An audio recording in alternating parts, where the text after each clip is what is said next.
35장 23절에서 36장 8절까지 말씀 나누도록 하겠습니다. 창세기 35장 이제 후반부와 창세기 36장 전반부는 한 시대가 저물고 새로운 시대가 이제 열리는 전환점의 시대라고 보면 될 것 같습니다. 야곱의 12아들의 명단이 완성되고 족장 이삭이 중을 맞이하면서 에서가 세일산을 떠나는 장면이 이제 교체하는 본문입니다. 본문은 단순히 족보나 이동 경로를 기록하고 있는 것이 아니라 하나님의 어떻게 이 야곱의 가문 가운데 슬픔과 비통함이 있음에도 불구하고 그 슬픔과 비통 속에서 하나님의 언약을 성취해 나가고 계신지를 말씀해주고 있습니다.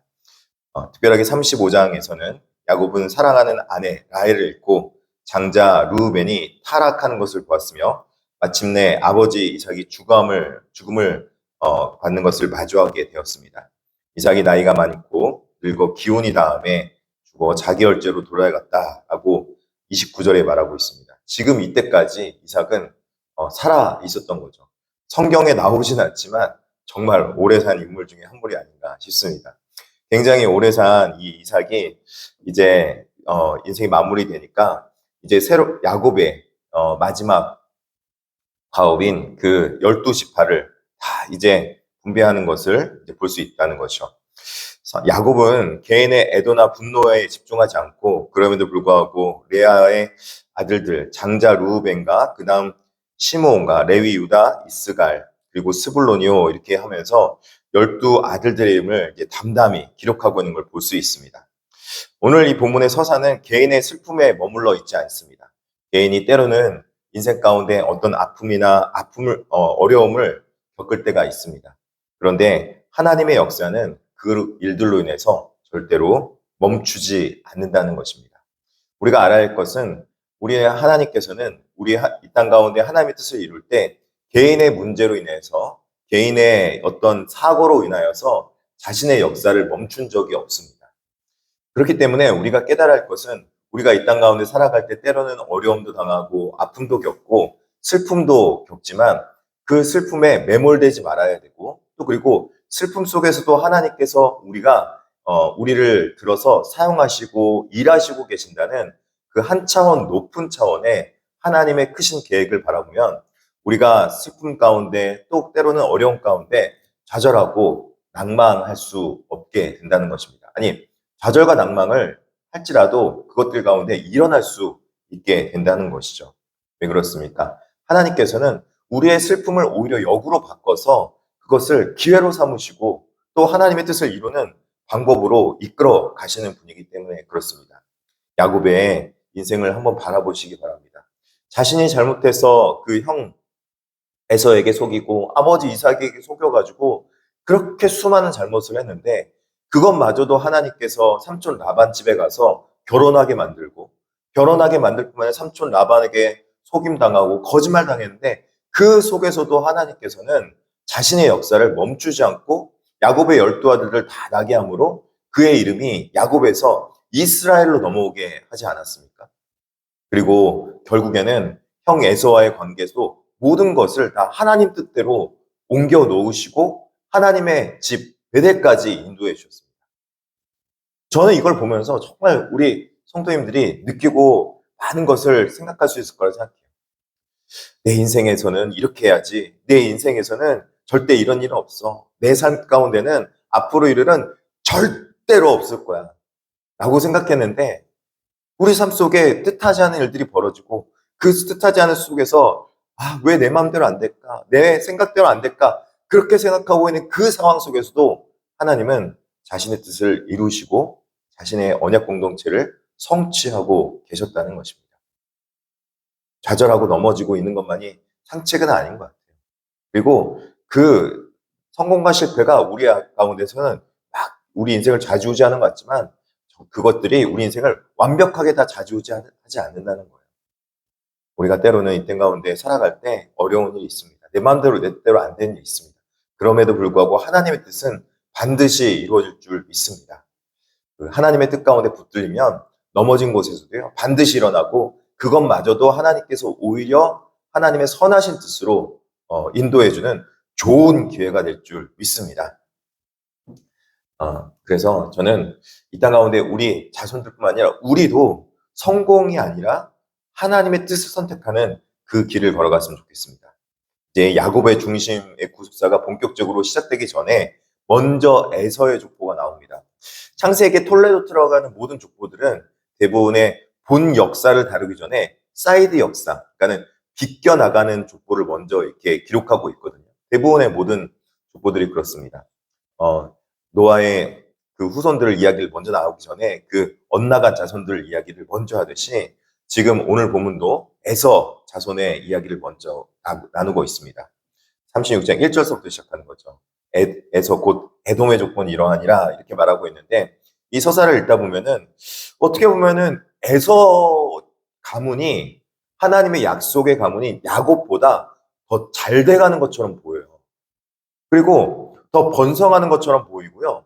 그들이 아내를 얻어서 화려한 번영을 이루는 것처럼 보입니다. 이스라엘 자손보다 에돔이 먼저 자손들이 많고 또 그리고 번영을 해가지고 국가 형태를 먼저 갖추었고 그리고 세상적인 기준에 더 빨리, 더 빠르게, 더 많이 경쟁력 있게 성공하는 것처럼 보여요. 근데 지금 이스라엘의 조건은 뭐예요? 되게 느린 것 같아요. 되게 뭔가 안 이루어지는 것 같아요. 아무 얘기가 없어요. 전 이걸 보면서 오늘날 우리 시대를 바라보게 된 거죠.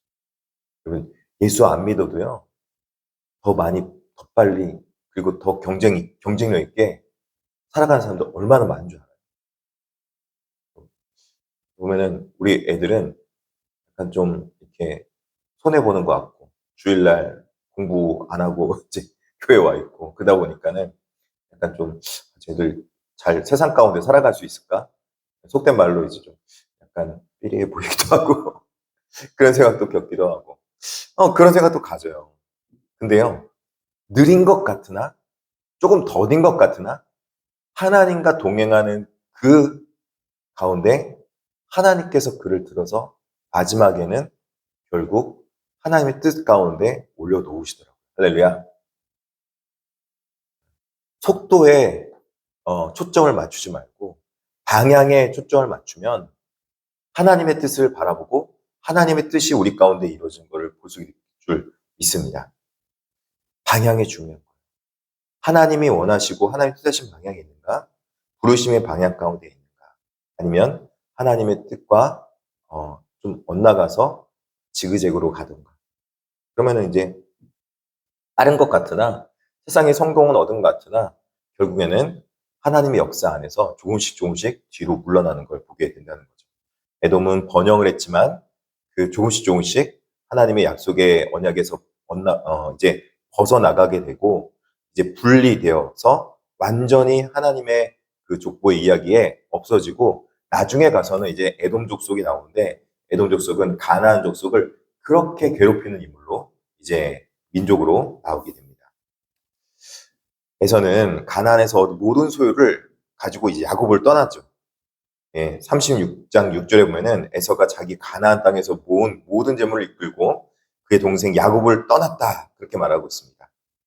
표면적으로는 왜 떠났을까 보면은 7절에 두 사람의 소유가 풍부하여서 함께 거주할 수 없어서 이제 현실적 제약에 떠났다고 하지만 이게 똑같이 아브라함과 롯의 사건처럼 하나님의 언약의 장소에서 떠난 것은 단순히 장소를 떠난 것이 아니라 그 하나님의 언약에서 이제 언약에 마치 사진기가 있으면 사진기 프레임 안에서 조금씩 이제 나가게 되는 그런 일을 겪게 된다는 거예요.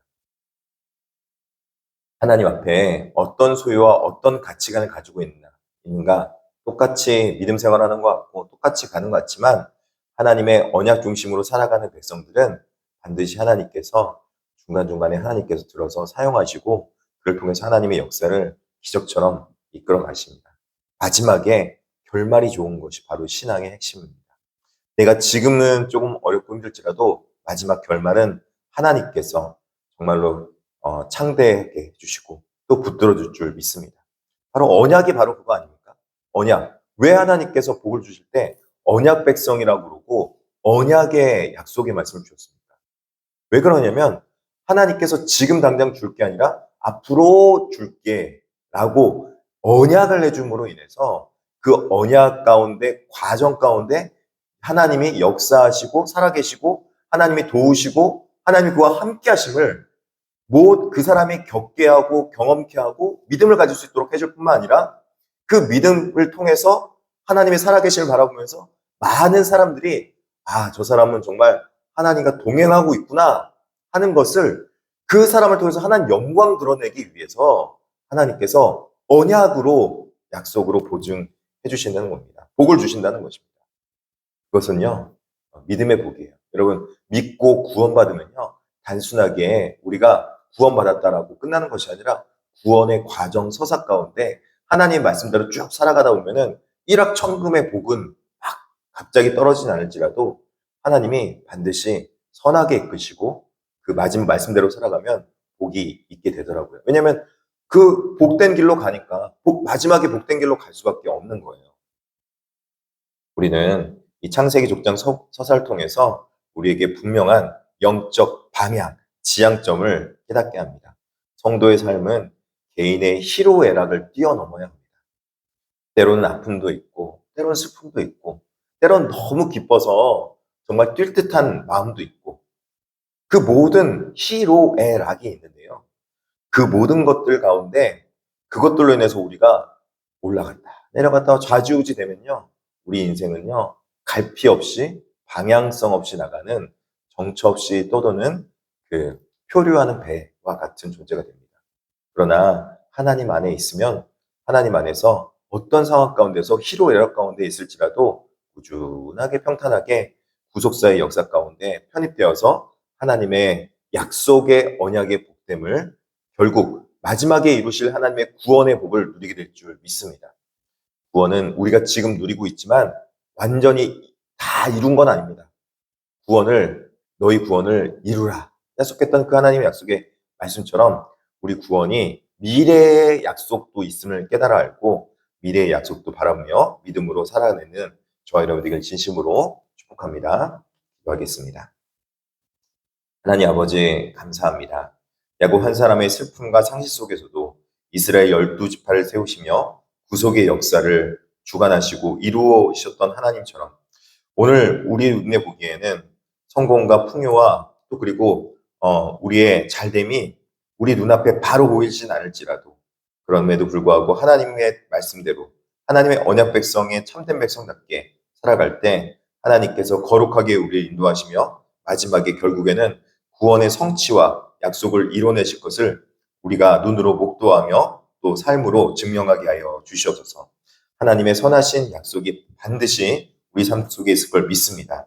고난과 상실 속에 있는 백성들이 있다면 특별하게 그들 삶에 임재해 주셔서 고난의 문제가 해결되고 또 어려운 일들이 주 안에서 해결되며 또 환우들은 육신의 치유하심과 고치심의 은혜를 맛보게 하여 주시옵시고 또 물질적으로 필요한 백성들은 채우시고 경제의 어려움 속에서 재정의 결핍 속에서도 하나님의 채우심과 도우심을 경험케 하여 주시옵소서. 영권과 또 그리고 자녀들의 미래의 비전을 놓고 기도합니다. 앞으로 취업과 또 그리고 미래의 비전을 위해서 기도하고 있는 백성들 하나님 앞에 나와서 기도할 때마다 놀라운 기도의 응답이 있게 하여 주시옵소서. 감사하며 예수님의 이름으로 기도드립니다. 아멘. 주기도문을 마치겠습니다. 하늘에 계신 우리 아버지여 이름이 거룩함을 받으시오며 나라 임하옵시며 뜻이 하늘에서